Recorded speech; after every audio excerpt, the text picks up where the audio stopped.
kami uji kamu dengan kehilangan sedikit harta. Ada yang hilang ke semua harta, hilang nyawa, Allah matikan dia. Wassamarat, buah-buah yang tidak menjadi, padi yang sekarang kering kuntang, mati. Kadang jadi padi elok, air cukup, datang ulat, datang penyakit, hasilnya korang. Perniagaan tahun ini korang, tak untung macam tahun susah hati. Kesemua ini, kata Allah, ujian aku kepada kamu. Wabasyiris sabirin, berilah khabar gembira kepada orang yang boleh menerima apa yang telah kami lakukan itu dengan penuh kesabaran. Hatta Nabi kita pun diuji, para sahabat juga diuji. Seorang perempuan, Ummu Salamah, Allah uji dia dengan kematian suami. Kehilangan suami pada Ummu Salamah, hilang segala-galanya. Hilang tempat pergantungan, hilang rezeki dan segala-galanya. Duka cita yang amat sangat, datang menghadap Nabi, ceritakan kesusahan dia. Nabi kata, maukah aku ajarkan kepada kamu satu doa? Bila kena musibah, baca doa ini, yang bermakna doa itu, ya Allah, kurniakanlah kepadaku ganjaran dari musibah yang berlaku, dan berilah ganti kepada aku yang lebih baik daripadanya. Kalau hilang harta, ganti harta yang lebih baik. Hilang anak, ganti anak yang lebih baik, sebagai contoh. Maka Nabi mengajar, bacalah Allahumma jurni fi musibati wa akhlif li khairan minha. Allahumma jurni, Allahumma ujurni. Boleh baca Allahumma jurni fi musibati wa akhlif li khairan minha. Ya Allah, berilah pahala kepada aku dari musibah yang kamu uji aku. Aku sabar, dan gantilah kepada aku lebih baik daripadanya. Ummu Salamah tadi, lepas berdoa demikian, Allah perintah Nabi kita, kahwini Ummu Salamah. Habis iddah, Nabi berkahwin dengan Ummu Salamah. Maka ganti kepada suami dia tadi sebaik-baik insan Rasulullah SAW. Okey, inilah jalan yang sedang kita tempuh. Jalan menuju kepada Allah Subhanahu Wa Taala yang kita tidak cukup dengan berusaha saja. So, kita minta kepada Allah tolong kita. Pasal apa? Sebab yang tadi tu, ajal yang telah lalu, kita bimbang, pahala Allah terimakah tidak, solat kita betulkah tidak, zakat kita terimakah tidak, haji terimakah tidak, ada kebimbangan. Bila kita buat dengan ilmu, dengan yakin, sah makna Allah terima. Tapi bila kita buat dengan tak ada ilmu, tak belajar sungguh-sungguh, buat tidak kena, memang Allah tidak terima. Yang dahulu kita bimbang, yang akan datang, malam ni, besok, lusa, nak mati di mana? Mati dalam su'ul khatimah, a'udzubillah, atau mati dalam husnul khatimah. Nabi suruh kita berdoa,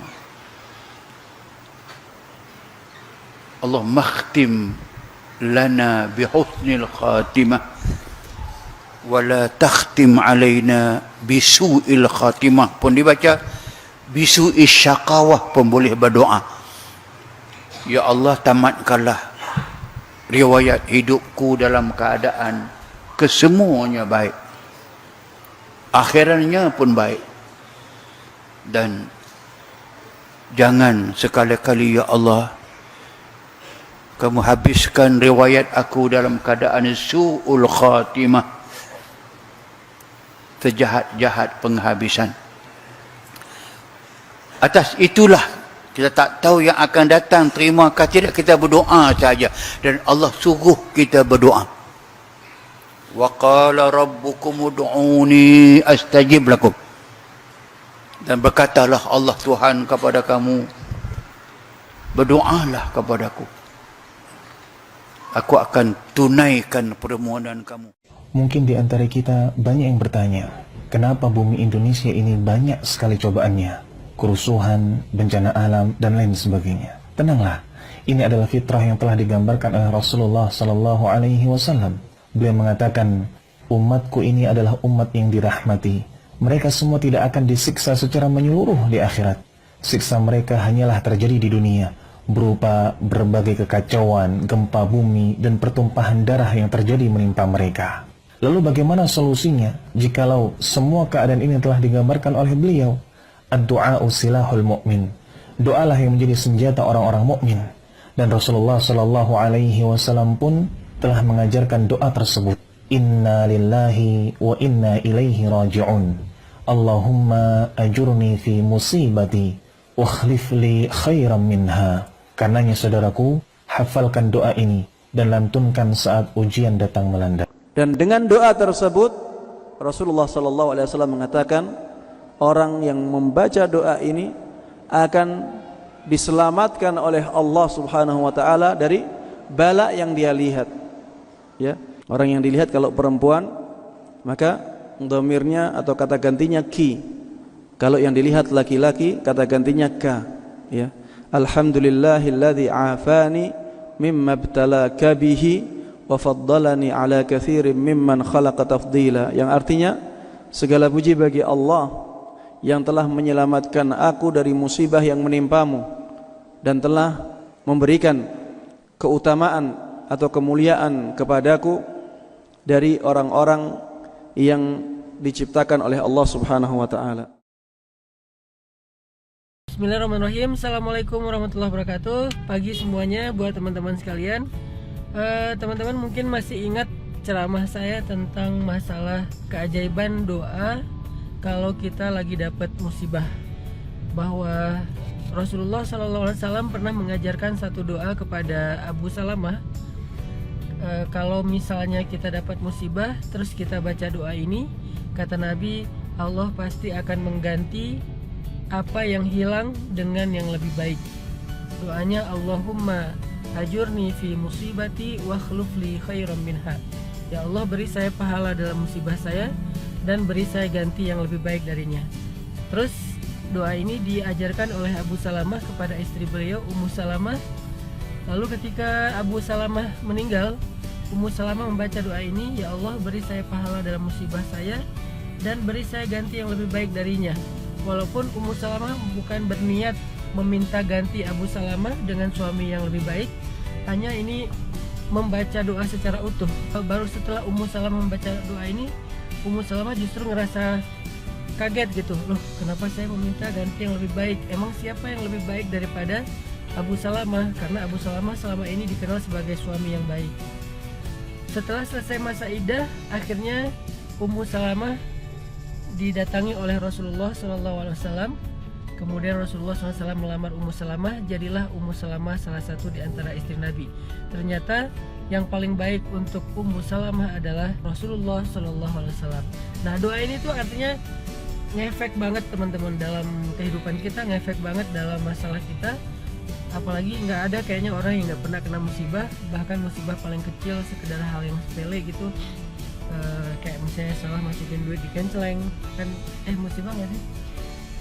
Mau masukin 10.000 jadinya 100.000 kan, mirip tuh. Ini gimana caranya biar kalau kita kena musibah kita tuh nggak langsung drop, kita malah bisa dapat kebaikan dalam musibah? Ternyata salah satunya adalah dengan membaca doa Allahumma ajurni fi musibati wa akhlif li khairan minha. Dan saya berkali-kali udah ngebuktiin betapa benarnya doa ini, betapa ngefeknya doa ini. Salah satunya yang hari ini juga akan kita coba buktikan, bahwa kemarin sekitar 4 bulan yang lalu saya kehilangan motor seharga 21 juta. Kemudian pas udah hilang, padahal motor itu baru beli sekitar 2-3 bulan, diambil orang gara-gara pas malamnya saya tidur terus gerbang digembok, tapi gerbangnya subuh-subuh udah kebuka dan motornya hilang. Selang seminggu kemudian, alhamdulillah saya dapat hadiah motor seharga 31 juta. Langsung Allah ganti. Karena pas lagi kehilangan motor itu saya baca doa, Allahumma ajurni fi musibati wa khluf li khairam minha, sehingga seminggu kemudian diganti dengan motor yang lebih mahal dari yang udah hilang. Nah, hari ini 3 bulan kemudian dari kejadian itu, alhamdulillah Allah kasih lagi satu motor. Harganya berapa kurang lebih, Mang? 45 ya? 50 juta. Jadi kita akan ambil sekarang motornya di mana? Di langit. Allah titip lewat hambanya. Jadi rezekinya ada di langit, cuman Allah titip kepada hambanya. Jadi hari ini kita akan ambil motor, bukan motor gede sih. Dan ini insya Allah niatnya bukan mau pamer, lagian mungkin teman-teman punya motor yang lebih keren dari ini, tapi ini sekedar tahadus bin nikmah, membicarakan kenikmatan dan juga sekedar membuktikan kebenaran dari hadis Nabi tentang doa ketika musibah. Jadi saya hilang motor 21 juta, yang udah Allah ganti itu motor 31 juta. Sekarang hari ini Allah ganti lagi insya Allah motor seharga hampir 50 juta. Mudah-mudahan next Allah ganti lagi dengan motor seharga 300 juta. Ngelunjak ya. Wah, alhamdulillah. Ya kan? Alhamdulillah. Ya, kita udah sampai di rumah sahabat saya, namanya Syafuddin, Bukan. Kang Hilman. Kang Hilman. Nah, yang tadi saya cerita, alhamdulillah kita dapat hadiah dari Allah lewat Kang Hilman, hadiah motor. Yes. Yang mana coba? Ya. Ini harganya 50 juta. Yang ini hadiah setelah baca doa pas dapat musibah kehilangan motor. Allahumma ajurni fi musibati wa khluf li khairam minha. Ya Allah, beri saya pahala dalam musibah saya dan beri saya ganti yang lebih baik darinya. Allah ganti ceng ceng ceng. Jadi buat teman-teman kalau ada musibah, diputusin atau ditinggalin, kehilangan sesuatu, rugi apapun, jangan lupa baca itu, insya Allah Allah ganti dengan yang lebih baik. Ini adalah bukti dari nikmat Allah SWT. Alhamdulillah. Atur nuhun Kang Hilman, jazakumullah khair. Tampi. Hadiah kanggo Ustad melalui perantara saya, tapi sebenarnya dari Allah. Melalui perantara orang yang hatinya baik. Amin, amin insya Allah. Mudah-mudahan dipakai buat dakwah, Ya. dan setiap langkah yang dipakai buat dakwah jadi pahala buat Kang Hilman dan keluarga. Kita doain dulu yang udah ngasih hadiah. Jadi etika kita kalau misalnya dapat kebaikan dari orang, mengatakan jazakumullah khairal jaza, lalu mendoakannya, kalau bisa membalasnya semampu kita. Bismillahirrahmanirrahim. Allahumma a'ti munfiqan khalafa jazahullahu khairal jaza. Orang yang bertakwa kepada Allah dilepaskan daripada kesusahan dan segala masalah hidup. Tuan-tuan, Nabi ajar kita ada dua amalan. Kalau kita nak lepas diri kita daripada kesusahan dan musibah. Pendek ya amalan ni. Satu, bismillah. Tuan-tuan dengar elok.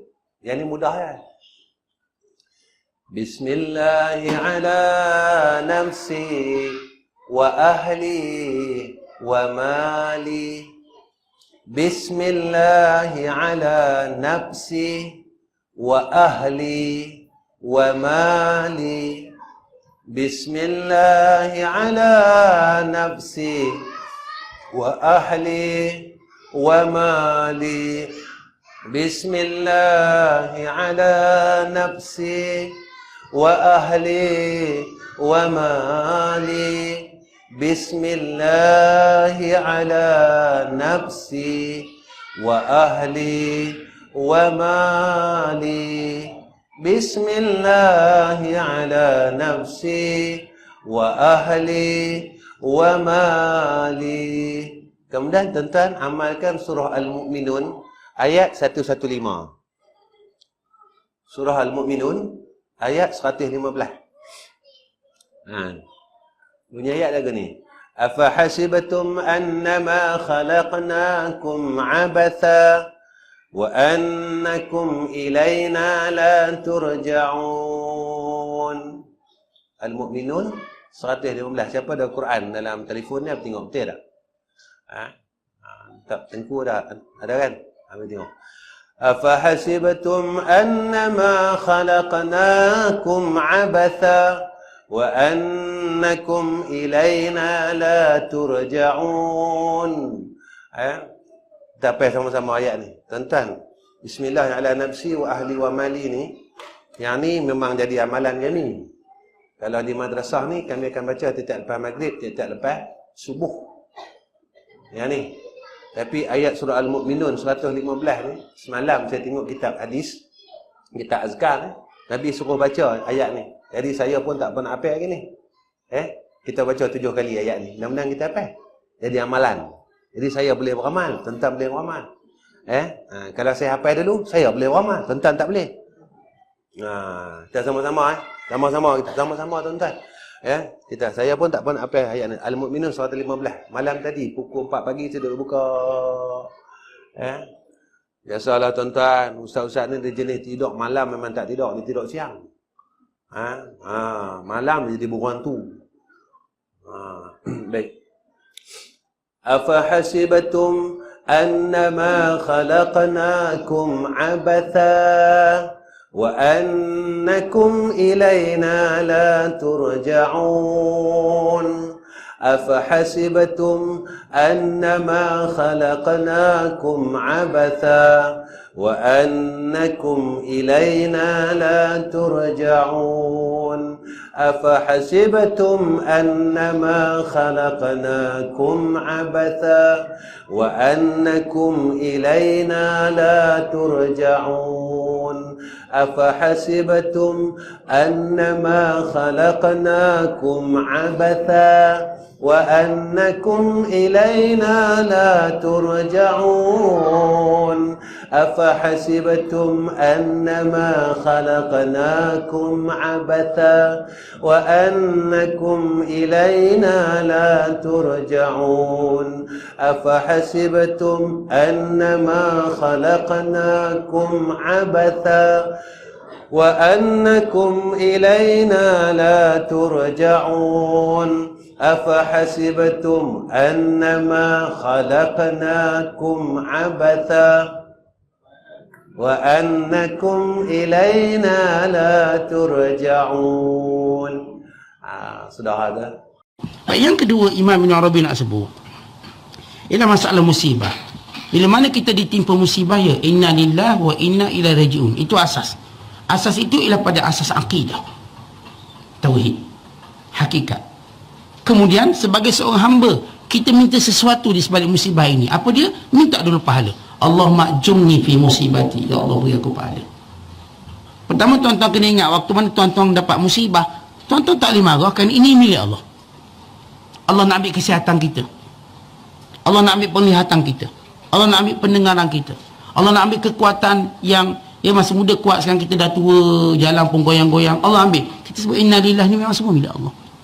Bukan hak saya kalau Allah nak ambil sikit-sikit banyak ke. Saya la haula wala quwwata illa billah. Saya cuma sebut inna lillahi wa inna ilaihi raji'un. Allah nak ambil suami saya, Allah nak ambil isteri saya, Allah nak ambil anak-anak saya, Allah nak ambil mak ayah saya. Maka semua itu milik Allah. Pertama perlu ada satu pengisyaran pengabdian pada Allah, ketauhidan pada Allah. Ini semua milik Allah. Tuan-tuan kena faham benda tu. Sebab itu bila kena musibah, jangan duk marah, jangan duk muruk. Pertama yang kita kena tahu, ini milik Allah. Dan hari ni Allah nak ambil gigi saya sebatang. Hari ni Allah nak ambil orak-orak saraf saya. Hari ni Allah Ta'ala nak ambil buah pinggang saya. Hari ni Allah Ta'ala nak ambil sekian. Maka saya kata inna lillahi wa inna ilaihi raji'un. Bukan yang tu, bukan diri saya Allah nak ambil pun ya. Yang kedua, kita diajar sebagai seorang hamba, mintalah kebaikan. Sebab ada benda lebih baik daripada musibah tu. Ada benda lebih baik. Kita sentiasa menyangka musibah itu buruk dan teruk. Tak ada lebih baik. Pahalanya dulu. Sebab itu yang kita nak bawa akhirat. Itu yang kita nak bawa bagi kita mendapat syurga di sisi Allah. Minta pahala dulu. Tapi nak minta ganti dulu boleh? Tak, minta pahala dulu. Pahala itu lebih baik. Apa pun kena musibah, slipper putus, kereta rosak, minta pahala dulu. Sebab semua Allah beri kita ke atas dunia sebab nak cari pahala. Allah beri kita isteri supaya kita dapat cari pahala dalam kehidupan dengan mereka. Allah beri kita mak ayah supaya kita dapat pahala melalui mak ayah kita. Allah beri kita jiran tetangga supaya kita dapat pahala melalui jiran tetangga kita. Allah beri kita kawan-kawan supaya kita dapat pahala dengan kawan-kawan kita. Dia faham yang tu. Itu kita nak bawa di Allah akhirat kelak. Baik. Lepas dah minta pahala, baik, sekarang untuk kehidupan kamu di dunia sementara, mintalah yang lebih baik daripada apa yang hilang. Apa yang hilang? Lalu Nabi ajar doa, wakhluf li khairan minha, gantikan aku yang lebih baik pada itu. Boleh kita minta ganti lebih baik. Habis selama ni benda tak elok, ya tak elok. Kenapa? Dia tidak mendekatkan diri kepada Allah. Saya mata rabung misalnya, nampak. Terus saya kata, inna lillahi wa inna ilaihi raji'un. Allah ma'jurni fi musibati. Kemudian wakhluf li khairan minha, moga Allah ganti lebih baik. Maka Allah pun gantilah saya misalnya spek mata. Tak, ia lebih terang. Sehingga saya lebih menghargai penglihatan saya. Sehingga saya dapat pergi tempat lebih baik. Dulu masa mata terang tak nampak masjid, lepas pakai spek pun nampak masjid. Penglihatan lebih baik. Dulu masa mata terang-terang tak baca kitab, dah pakai spek ni baru baca kitab. Itu satu gantian yang lebih baik. Dulu masa tak pakai spek, orang nampak taklah handsome sangat. Lepas pakai spek, ramai orang nak saya nampak handsome. Lebih baik. Itu benda-benda yang perlu kita lihat dalam kebaikan, keberkatan musibah. Sebab itu tuan-tuan, orang beriman bila tipu musibah, dia tersentak seketika, kemudian dia bergembira. Ini dapat lebih baik. Tentu tidakkah kita bila dijamin dapat lebih baik, kita akan gembira? Tapi mungkin kita tertanya-tanya, apa benda lebih baik? Tuan-tuan, semoga Allah bagi kebaikan kepada kita. Saya nak kongsikan sikit beberapa amalan tuan-tuan sebelum kita habis ni, supaya hari ni saya sendiri kita betulkan rumah tangga kita dengan amalan-amalan Nabi sallallahu alaihi wasallam. Satu amalan yang tuan-tuan puan-puan dah biasa buat dah pun, mungkin hari ni kita nak hadirkan amalan ni lagi supaya kita tenang dalam hidup kita bersama dengan amalan. Daripada Ummu Salamah radhiyallahu taala anha radhiyallahu taala anha, isteri Rasulullah sallallahu alaihi wasallam, berkata, aku mendengar Rasulullah sallallahu alaihi wasallam bersabda, tidaklah seorang hamba yang mengalami musibah lalu mengucapkan doa di atas, melainkan Allah subhanahu wa ta'ala akan memberi pahala di atas musibahnya, dan dengan yang lebih baik Allah akan menggantikan daripadanya. Apa doa ni tuan-tuan? Kata Ummu Salamah radhiyallahu anha, aku baca doa ni ketika suami aku meninggal dunia. Siapa dia suami Ummu Salamah? Sebelum berkahwin dengan Nabi, Abu Salamah. Tuan-tuan, cinta mereka hebat kan? Cinta mereka hebat sebelum berislam lagi. Bila Islam, cinta mereka sangat hebat. Abu Salamah antara orang yang terawal masuk Islam. Tuan-tuan, mereka mencintai antara satu sama lain sehingga kisah cinta mereka masyhur. Ummu Salamah jumpa Abu Salamah, kata, wahai Abu Salamah, kita buat akur janji boleh tak? Nanti kalaulah aku mati dulu atau kamu mati dulu, kita takkan kahwin dengan siapa-siapa lagi dah. Tuan-tuan, ni aku janji. Tuan-tuan ada buat macam tu dengan suami? Tak ada kan? Cuba try tengok balik ni. Tuan-tuan, Ummu Salamah kata, aku kalau abang meninggal nanti aku takkan kahwin lain. Tapi apa kata Abu Salamah? Abu Salamah kata, wahai Ummu Salamah, berjanjilah dengan aku, kalaulah aku mati nanti kamu kahwinlah dengan lelaki yang lebih baik daripada aku. Kamu kahwinlah dengan lelaki yang lebih baik daripada aku. Tuan-tuan, Ummu Salamah dalam kepala dia fikir tak ada lelaki yang lebih baik daripada suami dia. Itulah suami yang paling baik dalam kehidupannya. Tuan-tuan, bila meninggalnya Abu Salamah di dalam ghazwah, dalam kecederaan yang begitu teruk, ramai orang yang nak masuk meminang Ummu Salamah, termasuklah Abu Bakar radhiyallahu taala anhu, termasuklah Umar radhiyallahu taala anhu. Dua-dua kena reject. Ummu Salamah, bila kematian Abu Salamah, dia teringat Nabi ajar doa ni. Doa apa dia? Inna lillahi wa inna ilaihi raji'un. 3 kali macam. Sambung dengan Allahumma ajurni fi musibati wa akhlif li khairan minha. Ya Allah, bagi pahala atas musibah yang ditimpakan kepada aku, gantikan dengan yang lebih baik. Tuan-tuan, Ummu Salamah masa baca doa ni pun dia duk fikir, tak ada lelaki lagi baik daripada Abu Salamah. Dialah suami yang paling baik. Tuan-tuan, tak berapa lama lepas tu Nabi SAW masuk Madinah.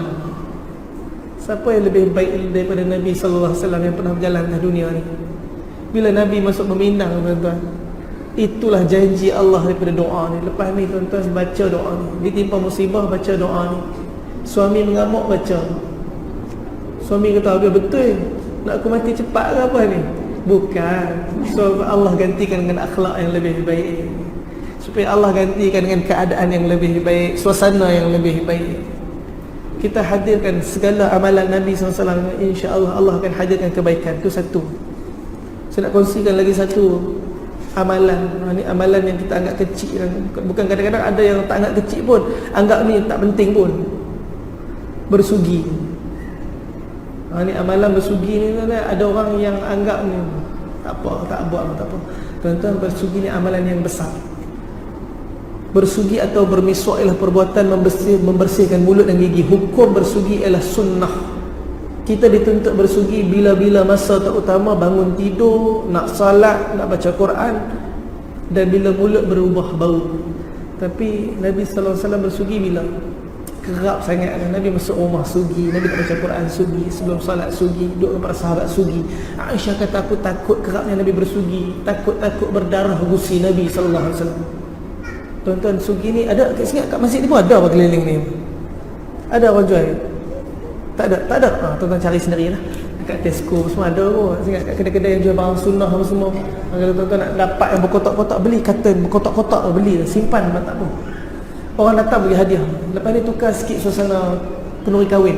Kita selalu duk guna goodies, benda pelik-pelik ni, gula-gula habis jahanam gigi budak-budak. Seronok budak-budak, datang kenduri dapat gula-gula coklat kan. Habis gigi budak-budak kan. Kita tukar kepada benda yang lebih manfaat kan. Lepas ni goodies boh sugi. Ikat reben sikit lagi cantik. Klip reben, oh cantik. Kita bagi sugi. Terangkan sikit, ni kayu sugi, sampai bagi ni sugi tau, sugi. Takut tak tahu kan, koyak ni kayu apa ni, bagi kat anak jolok hidung abang. Amalkan sugi. Nabi SAW amal sugi. Saya tinggal sugi salam kereta. Ada siapa ada contoh? Ustaz ada buat sugi tak? Siapa ada buat sugi? Contoh. Siapa? Okey, masya-Allah. Okey, dia ada buat sugi. Boleh pinjam tak? Masya-Allah. Minta maaf. Dek, minta tolong ambil dek. Boleh? Allah, ya Allah. Minta maaf susah kan. Allah. Jazakallah khair. Tuan-tuan, ni sugi, ni kayu arak. Nabi SAW banyak kayu ni pakai, kayu arak, kayu zaitun. Boleh bersugi. Sehingga ulama beritahu beratnya sugi ni, kalau tak ada kayu, guna tangan ni, boh langkai ni, gosok. Kira bergigi yang kita guna tu pun kira bersugi juga. Tapi kadar dia macam mana? Kita cuma kadang-kadang sehari sekali bergigi ni. Tengah hari tu dah busuk bengak dah mulut masing. Tuan-tuan, bersugi Nabi SAW ni ruas dekat hujung ni, dia bergantung. Ni kalau sugi yang kurus macam ni, kadang-kadang sugi besar ni ada, yang besar ibu jari pun ada. Kita tengok pada kadar ikut suka kita minat yang mana. Tuan-tuan beli, okey, potong sikit kat ruas hujung. Lepas tu gigit-gigit sampai dia jadi berus macam ni. Lepas tu cara pegang dia, panjang dia sejengkal, pendek dia bila habis. Ada orang yang pakai kisugi sampai dah macam pisau, apa nama pensel kontot tu. Itu pun dia gagah tonyoh lagi, tuan-tuan, telan syahidnya. Jangan buat benda pelik-pelik macam tu. Nabi ajar sampai pada 4 jari ni. Okey dah, sampai sini habis dah. Panjang ni dah tak boleh pakai dah. Dah boleh buang. Guna sugi. Berapa banyak kali nak guna ni? Sekali satu ruas ni. Bergantung pada tuan-tuan. Kalau sehari tu dah gonyoh sampai 8 kali, dah rasa macam dah tak ada apa, dah rasa dia pun dah hilang apa semua dah, okey, boleh potong, mulakan ruas yang baru. Sahabat saya yang istiqamah dengan sugi ni, tuan-tuan, ada satu orang pada Pakistan, dia cukup-cukup istiqamah dengan sugi. Satu hari tu saya tengah wuduk, dia lari masuk kat dalam tempat wuduk. Dia tengok saya, tuan-tuan, muka cemas. Dia kata, baik, sebab dah nak qomat dah ni, lepas azan. Dia muka macam dia kata baik Abdul Serakai sugi hina mere sugi ghaib ya. Sugi saya hilang ada sugi lain. Saya kata me dusra ke sugi ni hai ye mere sugi koi baat. Saya kata saya sugi lain tak ada, nak pakai sugi ni tak ada masalah. Dia pun tengok sugi saya saja gurau, bukan saya nak bagi pun. Tak, tuan-tuan kongsi sugi lah. Bergigi kongsi, dah lah, janganlah kongsi sugi. Romantik pun tak tergamak nak kongsi sugi. Tapi Aisyah radhiyallahu taala anha, ketika mana hampir wafatnya Nabi baring atas riba Aisyah. Masa tu Nabi nampak Abdul Rahman bin Abu Bakar masuk dengan keadaan Nabi SAW tengok tu, Nabi nak sugi tu, Nabi tak larat nak cakap. Aisyah tanya, ya Rasulullah nak ke sugi? Aisyah kata, ya Rasulullah. Nabi angguk macam nak. Aisyah ambil sugi tu, Aisyah gigit-gigit dengan gigi dia. Sebelum tu Aisyah tak gigit, Aisyah gosok dalam keras. Aisyah kata, disebabkan keras aku gigit dengan gigi aku masuk dalam mulut Nabi SAW. Aku bangga, kata Aisyah, sebab perkara yang terakhir yang masuk dalam mulut Nabi di kalangan para sahabat ialah air liur aku, kata Aisyah. Tentu romantik tu. Tapi tak tergamak kita nak buat dengan isteri kita pun kan. Kadang-kadang kata Allah. Sugi tengok, kalau guna pun potong dulu kot. Tak ada masalah. Tuan-tuan, sahabat saya tadi bila saya kata tak ada, saya burau dia lari. Dia kata apa sugi? Ni sugi awak tak. Dia lari kan pergi belakang surau. Saya kejar dia. Saya ingat dia merajuk. Tuan-tuan tahu dia gimana? Dia pergi dekat belakang pokok mangga. Dia kepak pokok mangga tu. Ranting tu berdaun dekat belakang, dia cocok gigi, dia jolok ke gigi dia. Dia sugi dengan ranting mangga, punya istiqamah. Saya tengok nak pun, astagfirullah. Saya kata, baik ab kya kar rahe ho, ye bahut khatarnak hai bhai. Saya kata, buat apa ni bang? Bahaya ni. Dia tengok saya sambil sugi dalam mulut. Kya khatarnak hai, ye hamaran Nabi bahut bari ki sunnat hai, hai hamaran Nabi ke pyar hai, kya khatarnak hai. Dia bersih Hindustan sikit. Dia Urdu. Dan dia kata kat saya, bahaya apa bahaya? Ini kan sunnah yang besar, ini kan kecintaan Nabi, apa yang bahayanya? Saya tengok dia, saya kata memanglah sunnah besar ni, tapi agak-agak lah kalau silap kayu bergetah takkan melekat gigi tu. Tuan-tuan, sugi kita belilah sikit, korbanlah sikit nak dapat sunnah ni. Korbankan sikit duit kita. Bukan mahal kan sebatang ni. RM1.5, RM2.5 mahal dah lah tu. Kalau RM3.5 tuan ambil ketuk kepala dia. Tak gua.